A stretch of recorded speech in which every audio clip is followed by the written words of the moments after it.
Hello everyone, सभी का स्वागत करती हूँ रेलवे टेक्स्ट बुक के इस प्लेटफॉर्म पर। 5 जून एक ऐसी डेट आरआरबी एनटीपीसी जब से स्टार्ट हुआ है, आज से बहुत सारे लोगों का पेपर हो भी चुका है और बहुत सारे स्टूडेंट्स का भी पेपर होना बाकी भी है। आज तो पहला ही दिन है। कैसा रहा पहला दिन, ओवरव्यू क्या है? जैसे मैं आप लोगों को रीजनिंग पढ़ाती हूँ, टेलीग्राम पे मैसेजेस भरे हुए हैं कि मैम एक ओवरव्यू बता दीजिए कि पेपर कैसा आया। देखिए, पेपर कैसा आया इससे ज्यादा इंपॉर्टेंट ये रखता है कि आपका टीचर आपको ये कॉन्फिडेंस दे दे कि जो मैंने पढ़ाया है ना ओवरव्यू पेपर में वैसा ही है। मतलब आपकी तैयारी बिल्कुल सटीक और सही जगह है, केवल अब आपको पेपर कॉन्फिडेंस के साथ दे के आना है।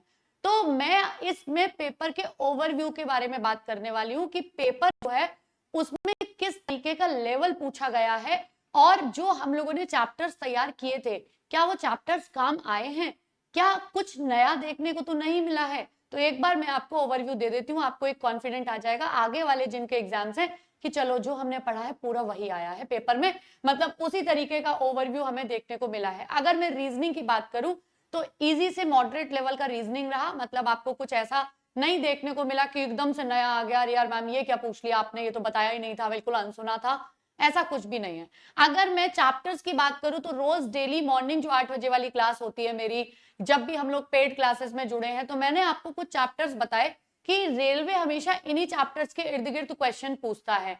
तो एक बार ओवरव्यू ले लेते हैं इसका कि कौन कौन से चैप्टर्स हैं जो हमें प्रभावी रूप से यानी देखने को मिले हैं। तो देखो, मैंने आप लोगों को हमेशा से बोला है कि सीटिंग अरेंजमेंट एक ऐसा टॉपिक है जो कभी छूट ही नहीं सकता, स्पेशली अगर ग्रुप डी और एनटीपीसी की बात हो। मैं डेली अपनी क्लासेस में ये बात बोलती हूँ। तो यहाँ वो वाली बात बिल्कुल सिद्ध हुई है कि सीटिंग अरेंजमेंट हमें देखने को मिला है, तो आगे भी हम पूरी उम्मीद रखेंगे कि सीटिंग अरेंजमेंट तो गायब नहीं होगा। अब लाइन, इसमें सीटिंग अरेंजमेंट में एक सर्कुलर होता है, एक लीनियर होता है, तो आपको अलग अलग क्वेश्चन यानी सीटिंग अरेंजमेंट के क्वेश्चंस अच्छे देखने को मिले जैसा हमें पूरा अंदाजा था। फ्लोर अरेंजमेंट, ये भी फ्लोर और बॉक्स वाला यानी पजल, एनटीपीसी की बात हो और अगर ग्रुप डी की बात हो, स्पेशली इन दोनों का पेपर लगभग थोड़ा लेवल में फर्क होता है लेकिन टॉपिक लगभग सेम ही रहते हैं। तो एक हमें ये देखने को मिला फ्लोर अरेंजमेंट। एनालॉजी, ये तो एक मोस्ट इंपॉर्टेंट चैप्टर रहता ही है। तो एनालॉजी जैसे हमें देखने को मिलती है, अल्फाबेट हुई, नंबर्स हुई, इस तरीके की एनालॉजी अलग अलग टाइप की देखने को मिलती है, जैसा मैं आपको हमेशा बताती हूँ। तो अब ये नहीं है कि मान लीजिए अगर मैं बोलूं कि इसमें अल्फाबेट की आई, अगले में नंबर की आई, अगले में फिगरल आएगी, नहीं। मतलब एनालॉजी टॉपिक पूछा गया है, ये वही टॉपिक्स हैं जो हम डेली क्लास में डिस्कस करते हैं, अपने पेड कोर्स में पूरा हमने कंप्लीट किया है। इसके अलावा अगर बात करें कोडिंग डिकोडिंग की, इनमें से कोई चैप्टर ऐसा है जो मोस्ट इंपॉर्टेंट मैंने आपको 5 और 10 बताए उससे अलग हो? नहीं ना। बस, तो बी कॉन्फिडेंट कि आगे का पेपर भी हमारा बहुत अच्छा जाएगा, क्योंकि पेपर में वही आया है जो हम सोच रहे थे, जो हम एक्सपेक्ट कर रहे थे।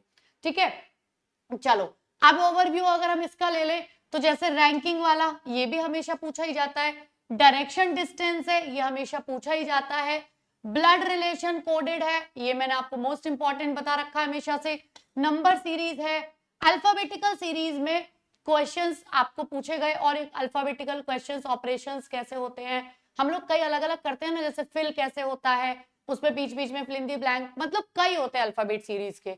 तो आपको पूरे अल्फाबेट के टॉपिक्स को याद ध्यान से देख के जाना है।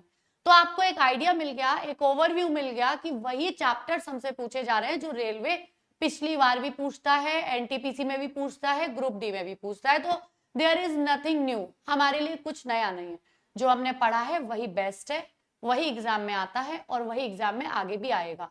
तो आगे जिनका भी पेपर है मैं उनको यही बोलूंगी, केवल रीजनिंग में नहीं, विश्वास रखिए जो पढ़ा है वही आएगा और वही आ भी रहा है। तो बस इस विश्वास के साथ पेपर दीजिए, क्योंकि कॉन्फिडेंस बहुत मैटर करता है, तैयारी से भी ज्यादा मैटर करता है। आपने पूरी साल क्या पढ़ा और आपने उस 2 घंटे में या 1-1.5 घंटे में अंदर जाने के बाद क्या किया, ये दो बहुत अलग अलग बातें हैं। बहुत तैयारी करने के बाद अगर वहां होपलेस हो गए तो बर्बाद है। इसलिए बी कॉन्फिडेंट, विश्वास रखिए, खुद पे विश्वास रखिए, पेशेंस रखिए, एकदम शालीनता के साथ पेपर देने जाइए, सेंटर एग्जामिनेशन पे थोड़ा जल्दी पहुंच जाओ, सारी बातों का ध्यान रखो।